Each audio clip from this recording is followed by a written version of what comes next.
حدیث پاک سنیں گے آپ کی طبیعت بڑی ٹھنڈی ہوگی۔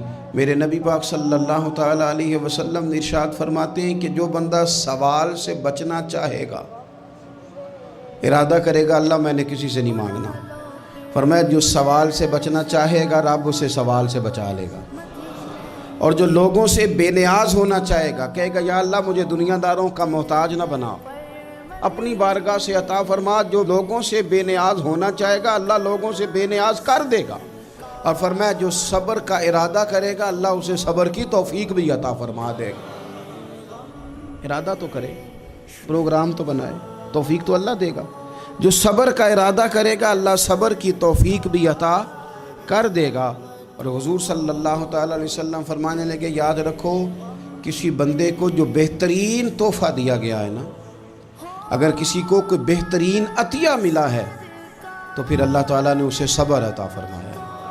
یہ بہترین تحفہ ہے، اس سے زندگی سنور جاتی ہے، اس سے انسان باوقار اور مطمئن ہو جاتا ہے، اس سے اس کے شب و روز آسانی سے بیتتے ہیں، وہ دنیا کی پک ڈنڈیوں سے آسانی سے گزر کے اللہ کی بارگاہ عالی مرتبت میں سرخرو ہو کر حاضر ہو جاتا ہے۔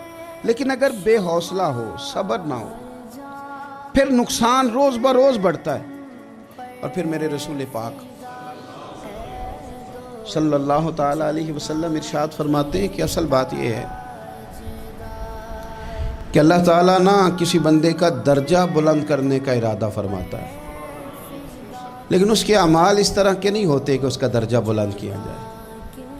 اب رب کیا کرتا ہے، اللہ تعالیٰ اس کو مال کی، جان کی، اولاد کی کسی مشکل میں ڈال دیتا ہے۔ اس مصیبت پر وہ بندہ صبر کرتا ہے تو اللہ تعالیٰ اس کا درجہ بلند فرما دیتا ہے۔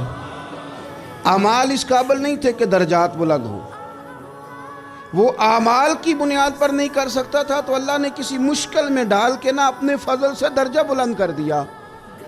اب جو راہ طریقت کا مسافر تھا، جو سلوک کی منازل طے کر رہا تھا، جو اللہ رسول کے قریب جانے چاہ رہا تھا، اس کے لیے کتنی آسانی ہو گئی کہ مجاہدہ تو زیادہ نہ کر سکا، کثرت سے نفلی صوم و صلات کا بندوبست تو نہ کر سکا، تھوڑا سا صبر کیا، رب نے اپنا اور اپنے محبوب کا قرب عطا فرما دیا۔ تو یہ تو آپ صبر کرنے کے لیے جب نکلے ہیں تو آپ نے تو رب رسول کو پا لیا۔ یہ صبر تو وہ والا سفر ہے جس کی جو منزل ہے وہ اللہ رسول کا قرب ہے۔ ہم لوگ تھوڑی تھوڑی باتوں میں حوصلہ ہار جاتے ہیں، صبر چھوڑ جاتے ہیں، پریشانی بڑھ جاتی ہے، پتہ نہیں ایسے محسوس ہوتا ہے کہ جیسے یہی بندہ دنیا کا سب سے دکھی بندہ ہے۔